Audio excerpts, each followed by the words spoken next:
Hảo Mi mời các em ngồi xuống thoải mái và cho tâm tư lắng động. Hãy mở trái tim để đón lời chia sẻ, ý cầu nguyện và bài hát. Và nhất là hãy mở trái tim cho Chúa để đón Chúa Thánh Thần, tình yêu dồi dào và sự hiện diện của Chúa, vì Chúa luôn luôn đây bên cạnh chúng ta. Tập trung vào Chúa và chỉ Chúa thôi. Để giúp các em tập trung, xin các em nhắm mắt. 1, 2, 3.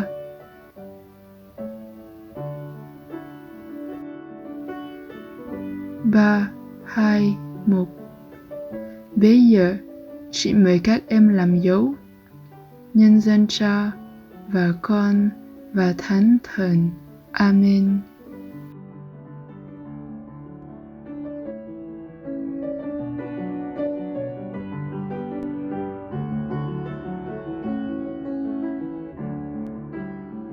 Lạy Chúa, chúng con xin Chúa trong buổi ngày khang này cho Đức Chúa Thánh Thần xuống trong mỗi trái tim để mọi người được ngợi khen tôn vinh Chúa. Chúng con cũng xin Đức Mẹ Maria cầu nguyện với chúng con. Xin Chúa Thánh Thần hướng dẫn chúng con không chỉ trong buổi ngày khang này mà suốt cuộc đời của chúng con. Hãy tin tưởng vào Chúa. Và vậy Chúa đã nói, ta sẽ xin Cha, Ngài sẽ cho các con một đấng trợ giúp khác để ở với các con mãi mãi.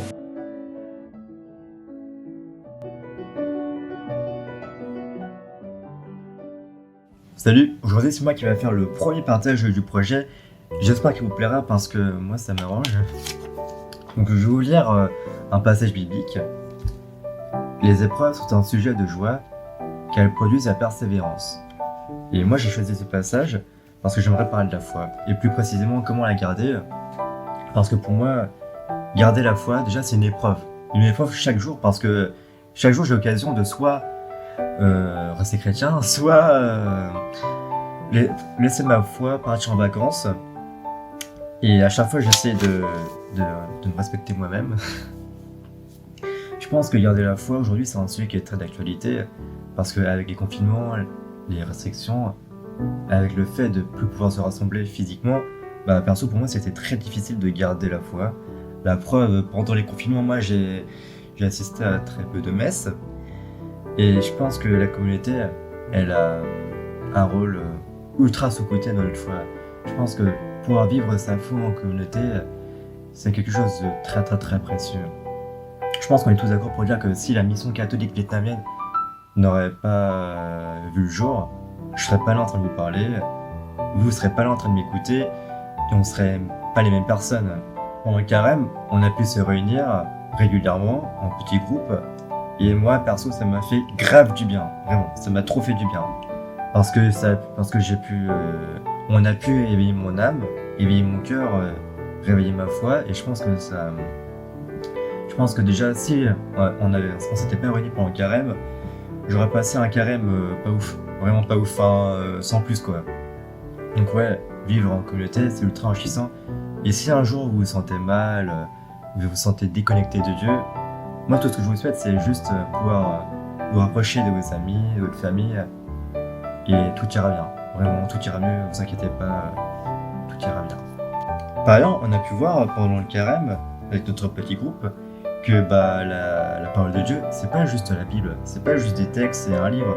Ça peut être la musique, ou des jeux qu'on a pu faire à Lourdes ou à Janville, ou même des dessins, des illustrations, ou même des livres.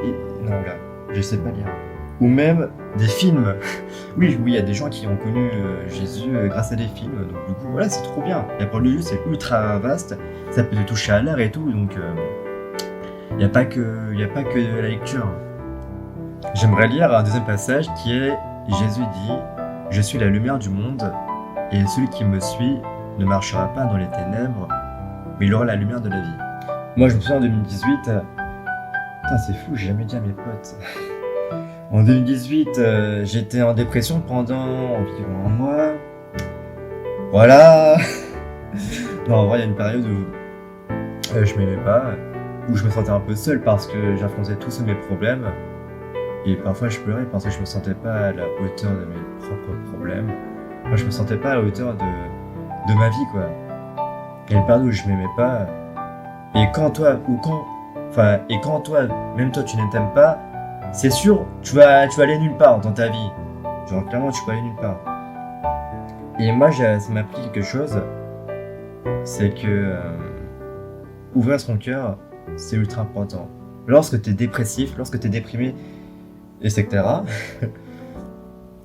la seule personne qui peut te sauver, c'est pas Dieu, c'est pas ta famille, c'est toi.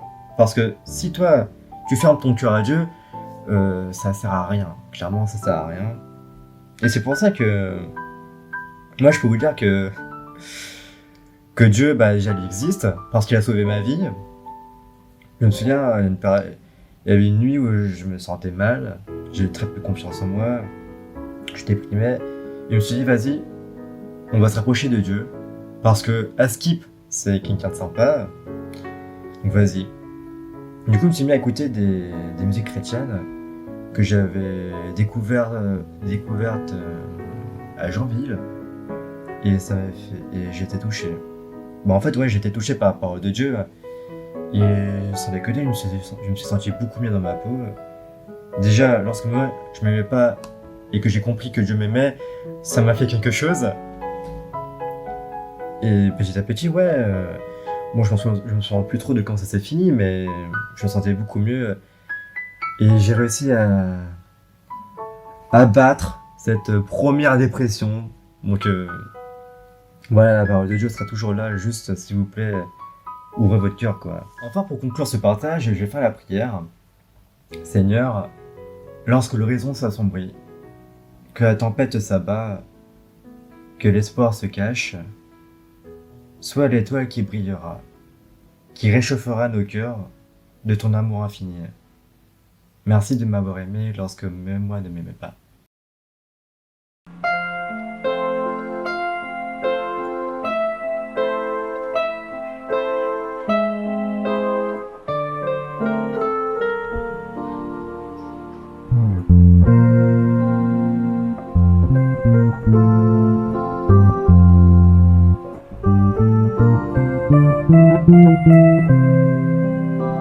Ngài đến tìm con giữa cuộc đời này và khiến đời con đôi mây mỗi ngày.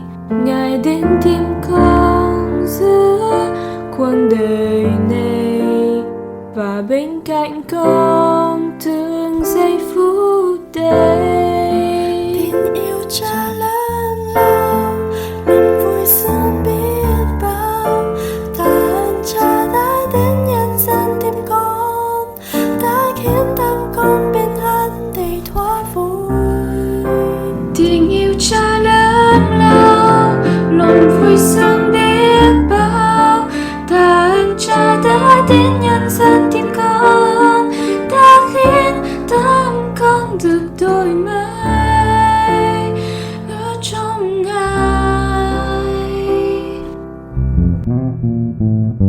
Ngài đến tìm con giữa cuộc đời này và khiến đời con đổi mới mỗi ngày. Ngài đến tìm con giữa cuộc đời này và bên cạnh con từng giây phút đây. Tình yêu cha lớn lao lòng vui sướng biết bao. Tạ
cuộc đời này và khiến đời con đổi mới mỗi ngày.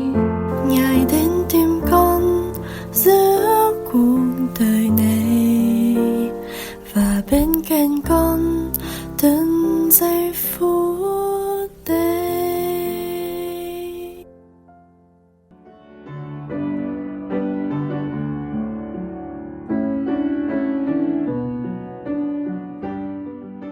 Để kết thúc buổi ngợi khen, chúng con xin cảm ơn Chúa đã cho chúng con được quy tụ nơi đây, cho chúng con được mở tâm hồn đón nhận những lời nguyện, các ca khúc, buổi chia sẻ và những giây phút thinh lặng.